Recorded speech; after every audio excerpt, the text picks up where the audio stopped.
प्रधानमंत्री नरेंद्र मोदी का एक और ड्रीम प्रोजेक्ट पूरा हो चुका है, लेकिन इस ड्रीम प्रोजेक्ट के उद्घाटन को लेकर विपक्षी पार्टियों ने जमकर विरोध किया। यहां तक कि उद्घाटन समारोह से 21 विपक्षी पार्टियां दूर रही, बहिष्कार किया।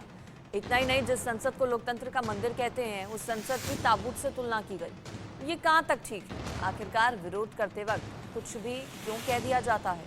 दरअसल आरजेडी ने नए संसद भवन की तुलना ताबूत से की। आरजेडी ने ताबूत और नए संसद भवन की तस्वीर ट्विटर पर शेयर की। आरजेडी ने पूछा कि ये क्या है। अब इस पर सियासत भी जबरदस्त है, हाई है।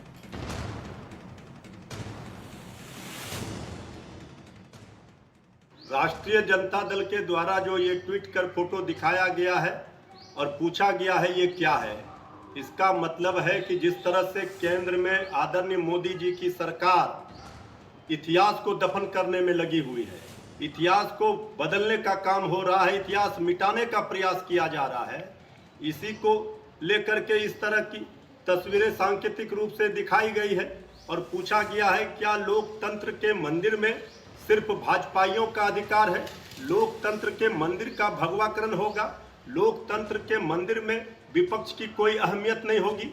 आज महामहिम राष्ट्रपति महोदया का अपमान हुआ है, तो देश में अगर कोई संविधान को रौंदेगा, लोकतंत्र आज रो रहा होगा कि 21-22 विपक्षी पार्टियों ने आज अपील किया था, मांग किया था कि महामहिम राष्ट्रपति महोदया के हाथों इसका उद्घाटन किया जाए, नए संसद भवन का।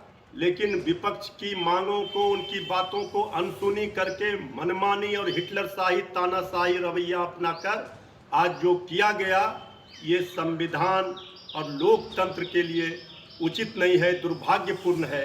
इसीलिए ये विपक्ष की ओर से आईना दिखाया गया है, सत्ता पक्ष की ओर से आप इतिहास को दफन करने का काम कर रहे हैं।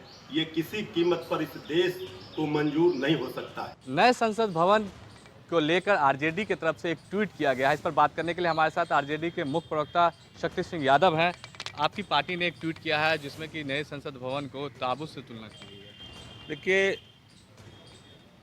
संसद भवन विमर्श का जगह है, लोकतंत्र का पवित्र मंदिर है, उसके सर्वे सर्वा राष्ट्रपति होते हैं।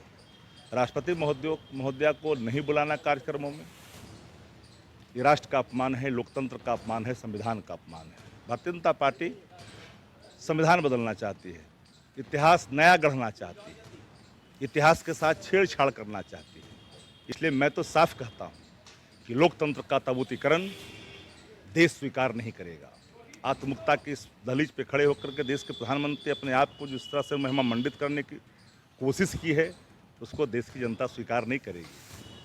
संसद भवन विमर्श का जगह है, अधिनायकवाद मत थोपिए, लोकतंत्र के साथ मजाक मत करिए, संविधान के साथ खिलवाड़ न करिए।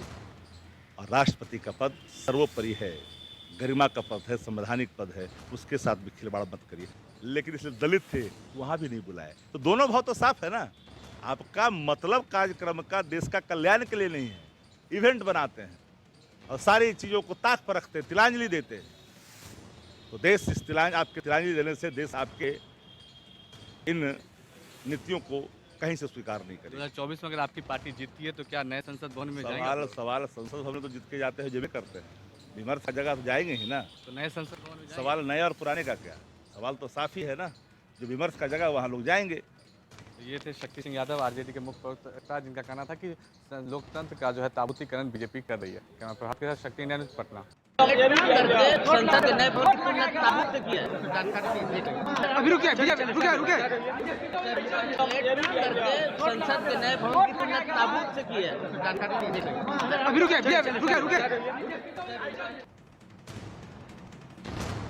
वहीं सुशील मोदी ने नई संसद भवन की तुलना ताबूत से करने को लेकर पलटवार किया।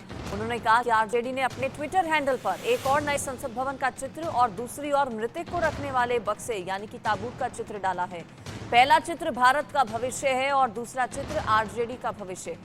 भारत के गौरव दिवस पर इतनी शर्मनाक हरकत आरजेडी और जेडीयू ही कर सकती है, सुशील मोदी ने कहा। देखिए, इससे ज्यादा दुर्भाग्य क्या हो सकता है? उनको इतनी भी बुद्धि नहीं है।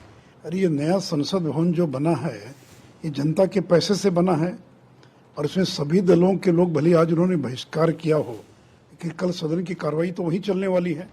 क्या राष्ट्रीय जनता दल ने तय कर लिया है कि उनके सदस्य परमानेंट बहिष्कार करेंगे?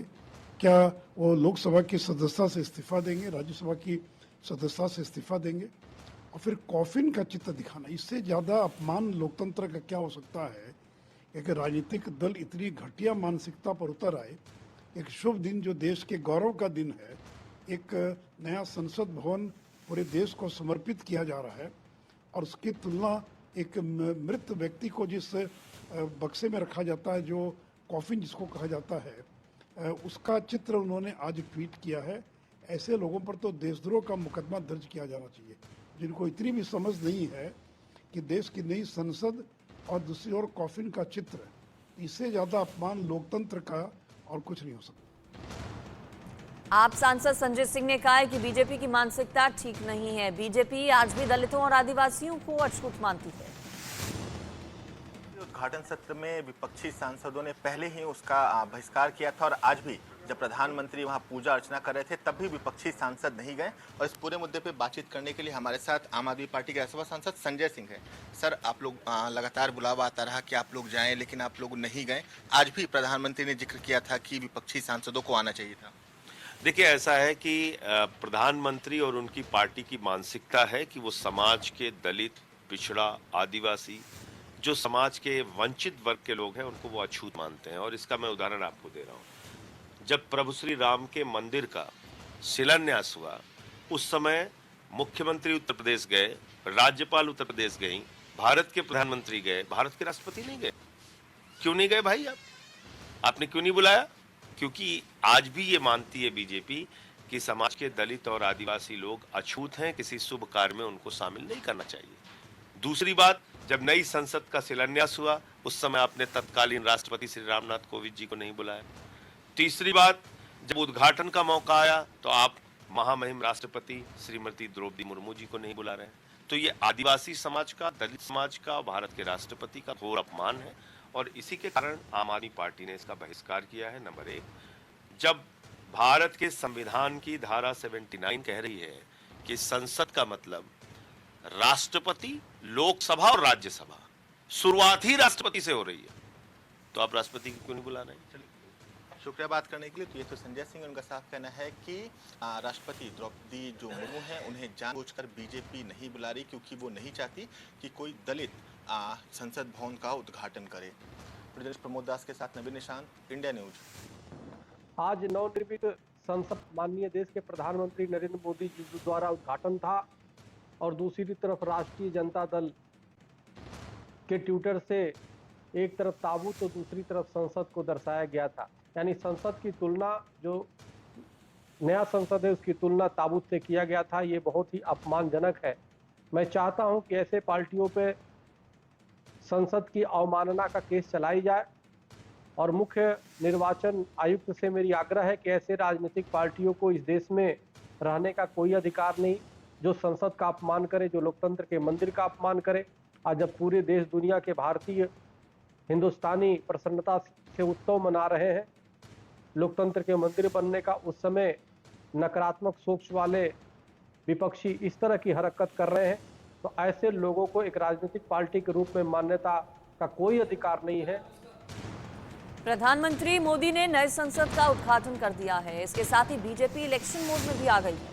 नए संसद भवन के उद्घाटन के बाद बीजेपी ने 2024 के चुनाव पर बड़ी बैठक की। दिल्ली के बीजेपी दफ्तर में ये मीटिंग हुई और इस बैठक में प्रधानमंत्री नरेंद्र मोदी, अमित शाह, जेपी नड्डा मौजूद थे। इसके अलावा बीजेपी शासित राज्यों के सीएम भी इस बैठक का हिस्सा थे। 2024 लोकसभा चुनावों के अलावा आने वाले विधानसभा चुनावों पर भी बीजेपी अपनी तैयारियों में जुट गई है।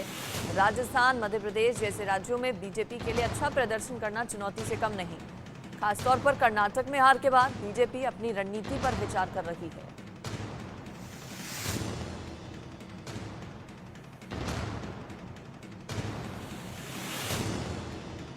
राजधानी दिल्ली में प्रधानमंत्री नरेंद्र मोदी आज सभी मुख्यमंत्रियों के साथ बैठक ले रहे हैं। यानी भाजपा शासित राज्यों के जितने भी मुख्यमंत्री और उप मुख्यमंत्री हैं, प्रधानमंत्री उनके साथ आज भाजपा के कार्यालय में राजधानी दिल्ली में बैठक ले रहे हैं। माना जा रहा है कि जितने भी डेवलपमेंट एजेंडाज हैं उन पर चर्चा की जाएगी, क्योंकि मीटिंग जो है अभी राजधानी दिल्ली में चल रही है, उसमें सभी मुख्यमंत्री उप मुख्यमंत्री मौजूद हैं।